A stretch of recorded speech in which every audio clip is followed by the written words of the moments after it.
Best idea. കൂലിക്കാളെ വിട്ട് ചെയ്യിപ്പിച്ചതാന്ന് പറയത്തേ ഇല്ല. എന്നിട്ടെന്തായി? ദേഹത്തിട്ടത് തലയിലിട്ട് ഇറങ്ങി പോരേണ്ടി വന്നില്ലേ? അതേടാ, ഞാൻ നാണം കെട്ടിട്ടുണ്ട്. അത് തനിക്ക് വേണ്ടിയാ, എന്റെ കരിയറിന് വേണ്ടിയാ. തന്റെയും കൂടി ഷെയറിൽ കെട്ടിപ്പോക്കുന്ന ആ പ്രോജക്റ്റ് പാതി വഴിയിൽ നിലക്കാതിരിക്കാൻ വേണ്ടിയാ. ചുളിവിൽ തനിക്കൊരു പാർട്ടി സീറ്റ് തരപ്പെട്ടാൽ ആ വഴി തന്റെ കയ്യിലുള്ള ഇലക്ഷൻ ഫണ്ടിൽ നിന്നും കുറച്ച് ക്യാഷ് മറിക്കാം. അടുത്ത മാസം കനേഡിയൻ കമ്പനിക്ക് കൊടുക്കേണ്ടത് രൂപ 1-2 അല്ല, 6 കോടിയാ. സേട്ടു അവന്റെ ഷെയർ വെച്ചു കഴിഞ്ഞു. ബാക്കിയുള്ളത് നമ്മുടെ ഷെയറാ. എന്താ ടെൻഷൻ കേറുന്നുണ്ടാ? ചെയ്തതോർത്ത് പശ്ചാത്തപിക്കുന്നതിലും നല്ലത് ഇനി എന്തു ചെയ്യാൻ പറ്റും എന്ന് ചിന്തിക്കുന്നതിലല്ലേ. ഏതായാലും നമ്മൾ വരുത്തി വച്ച ഈ അസുഖത്തിന് ഞാനൊരു ട്രീറ്റ്മെന്റ് പരീക്ഷിക്കാൻ പോവാ. ഏറ്റാലൊരു ലൈഫ്, ഇല്ലേൽ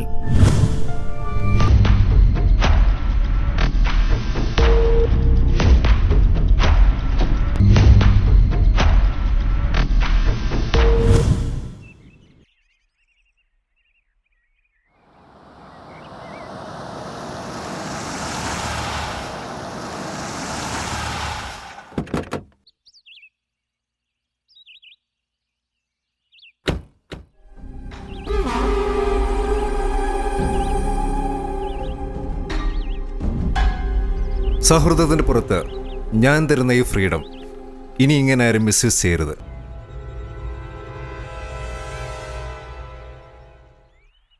പൊളിറ്റിക്സ് ആണെങ്കിലും ബിസിനസ് ആണെങ്കിലും ഇവ നല്ല ഉദ്ദേശത്തിൽ നല്ല മനസ്സോടെയാണെങ്കിൽ ഇവ രണ്ടും നല്ലത് തന്നെ. പക്ഷേ പാർട്ടിയുടെ ഉത്തരവാദിത്തപ്പെട്ട പൊസിഷനിലിരുന്ന ബിസിനസ് ഡെവലപ്പ് ചെയ്യാമെന്ന ഉദ്ദേശമാണെങ്കിൽ ഈ പാർട്ടിയിൽ അത് തിരുത്തപ്പെടാൻ പറ്റാത്ത തെറ്റ് തന്നെ. അതും പാർട്ടി അറിയാതെ പാർട്ടിയുടെ പൊതുമുതൽ ഉപയോഗിച്ച്. അത് പിന്നെ സാർ, നോ കമന്റ്സ്. എനിക്ക് മുന്നിലില്ല.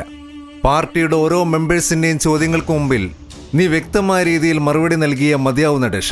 പാർട്ടി ഫണ്ടിൽ നിന്നും ഇടക്കിടക്കുള്ള നിന്റെ ഈ റോളിംഗ് ഞാൻ അറിയില്ലെന്ന് വിചാരിച്ചു. കണ്ണടക്കായിരുന്നു ഞാൻ. പല പ്രാവശ്യം അത് ഞാൻ ചെയ്ത തെറ്റ്. പക്ഷേ ഇന്നലെ നീ പിൻവലിച്ച 4 കോടിയുടെ റെസിപ്റ്റ് കണ്ട എനിക്ക് ഒരു കാര്യം വ്യക്തമായി, നിന്റെ വഴിച്ചെലവിനുള്ള ക്യാഷ് അല്ലാതെന്ന്. അതുകൊണ്ട് നടേശ, പറയാനുള്ളതെല്ലാം ഏറ്റുപറഞ്ഞ് നീയായി വരുത്തി വെച്ചതെന്തോ അത് നീയായി തന്നെ തീർത്ത് നിനക്ക് മടങ്ങാം. ബാബു, സിഎന്നെ വിളിച്ച് മീറ്റിംഗ് വിളിക്കാൻ പറ, ഇന്ന് തന്നെ. ഈ സമയത്ത് സേട്ടുവിന്റെ അടുത്ത് ഇത്രയും വലിയൊരു എമൗണ്ട് ഉണ്ടാവാൻ പ്രയാസമായിരിക്കും. ഇനിയിപ്പോ എന്തു ചെയ്യും?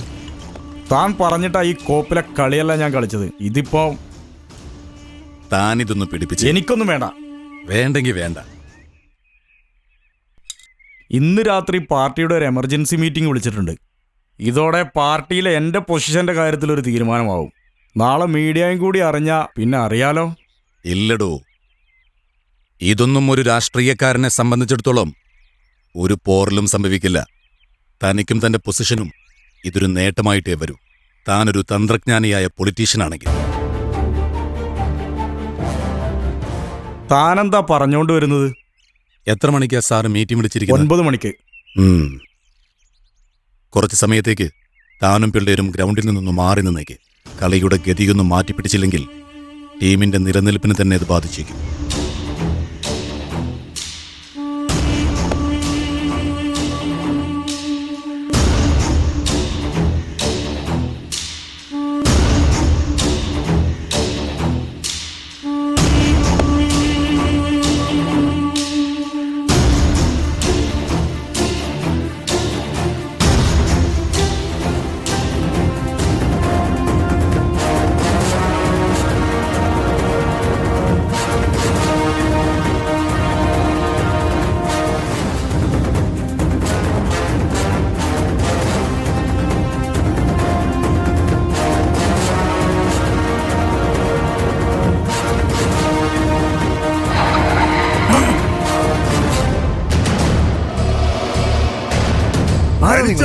എന്താ എനിക്ക് വേണ്ടത്? എന്താണ്? ആരാണ്? എന്താ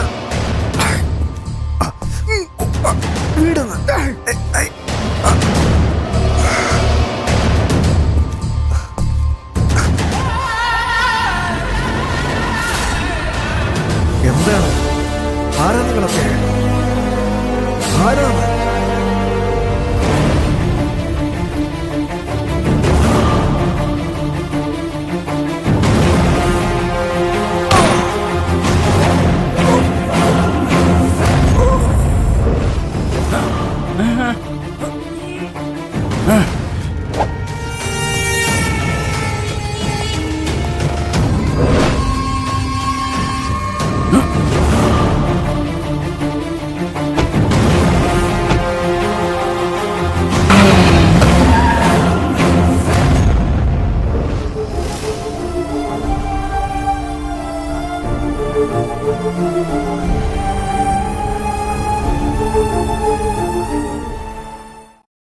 നടേശൻ ഇമ്രാന്റെ കസ്റ്റഡിയിലാണ്. ഒരുപക്ഷെ അവന്റെ അടുത്ത ലക്ഷ്യം നീയായിരിക്കും. ഒന്ന് സൂക്ഷിച്ചോ ഷെട്ടി. അവനിങ്ങ് വരട്ടെ. നീ ആരടാ?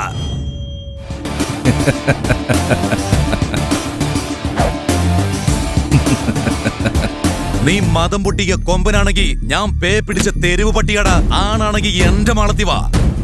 We will meet face to face.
बोल शेट्टी किधर?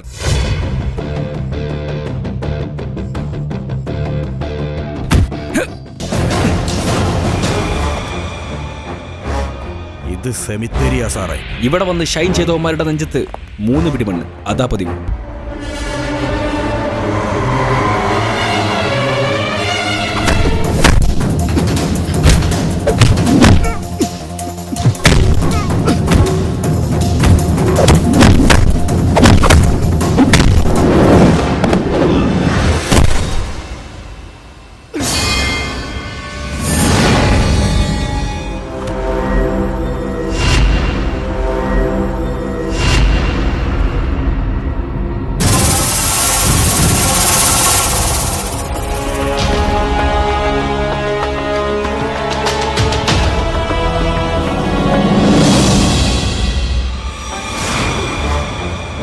നടേശനെ ഞാനങ്ങ് എടുത്തു എന്നറിഞ്ഞപ്പോ താനൊന്നും ഭയന്നു. ഭയമോ? നിന്നെയോ? അല്ലെങ്കിൽ പിന്നെ സിറ്റിയിലുള്ള തന്റെ ഹോം ഗ്രൗണ്ട് വിട്ട് ഈ കലാശപ്പോരിന് ഒട്ടും ഗ്രൗണ്ട് സപ്പോർട്ട് ഇല്ലാത്ത ഈ ഹെവേ ഗ്രൗണ്ടിൽ വരാൻ കാരണം? ഷെട്ടിക്ക് അങ്ങനെയൊന്നുമില്ല സാറേ. എവിടെ കളിക്കുന്നോ അത് ഷെട്ടിയുടെ ഹോം ഗ്രൗണ്ട്. ഇവിടെയും അത് അങ്ങനെ തന്നെ സാറേ. ഗ്രൗണ്ടിലല്ല, കളിയുടെ ശൈലിയിലാ ഷെട്ടിയുടെ ഗ്രൗണ്ട് സപ്പോർട്ട്. അറിയാം, കൊച്ചിയിലും കോടമ്പാക്കത്തും തനിക്കെതിരെ നിൽക്കുന്ന ശക്തികളെ വേരോടെ പിഴുതെറിയുന്ന തനിക്ക് ഇവിടെ ഒരു സാധാരണ പോലീസുകാരനെ തീർക്കാൻ 4 ബുള്ളറ്റിന് സഹായം വേണമെങ്കിൽ അത് നിന്റെ തോൽവി തന്നെ ഷെട്ടി. ദേ, എൻ്റെ കയ്യിലുമുണ്ട് ആധികാരികമായി ഉപയോഗിക്കുന്ന ഒരെണ്ണം. പക്ഷേ തൻ്റെ രീതിയാണ് എൻ്റെ ഡിപ്പാർട്ട്മെൻറ്റ് എന്നെ പഠിപ്പിച്ചതെങ്കിൽ എനിക്കിന്ന് ഈ സംഭാഷണത്തിൻ്റെയൊന്നും ആവശ്യമുണ്ടാകുമായിരുന്നില്ല. അല്ലേലും ഇതൊന്നും നമുക്ക് പറഞ്ഞതല്ല ഷെട്ടി. ആണുങ്ങൾക്കിത് ചേരില്ല. തനിക്ക് സമ്മതമാണെങ്കിൽ ഒരു ആയുധത്തിനും അവകാശം ഉന്നയിക്കാൻ പറ്റാത്ത ഒരു ജയത്തിനായി നമുക്കൊന്ന് കളിക്കാം. Are you ready? Yes, I am ready.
തന്റെ കരിയറിനും ഭംഗം വയ്ക്കുന്നവർക്കെതിരെ മാത്രം ഉപയോഗിച്ചിരുന്ന ഈ ഇരുമ്പുകുഴൽ കാലം തന്റെ ചെയ്തികളാൽ ഇന്ന് തനിക്കെതിരെ തന്നെ ചൂണ്ടപ്പെട്ടിരിക്കുന്നു. ഇല്ല ഷെട്ടി, കേവലം ഒരു നിസാര ബുള്ളറ്റ് കൊണ്ട് ഒടുങ്ങേണ്ടവനല്ല നീ. പകരം പൊതു മാർക്കറ്റിൽ വെച്ച ഒരു നിയമത്തിന്റെയോ കോടതി തിണ്ണയിലെ യെല്ലോ മീഡിയാസിന്റെയോ ദൃഷ്ടി പതിയാതെ വരും ഷെട്ടിമാർക്ക് പേടിയോടെ മാത്രം സ്മരിക്കാവുന്ന ഒരു ക്രിമിനൽ പട്ടം ചാർത്തി തന്നിട്ടേ തന്നെ ഞാൻ അവസാനിപ്പിക്കൂ. Take him!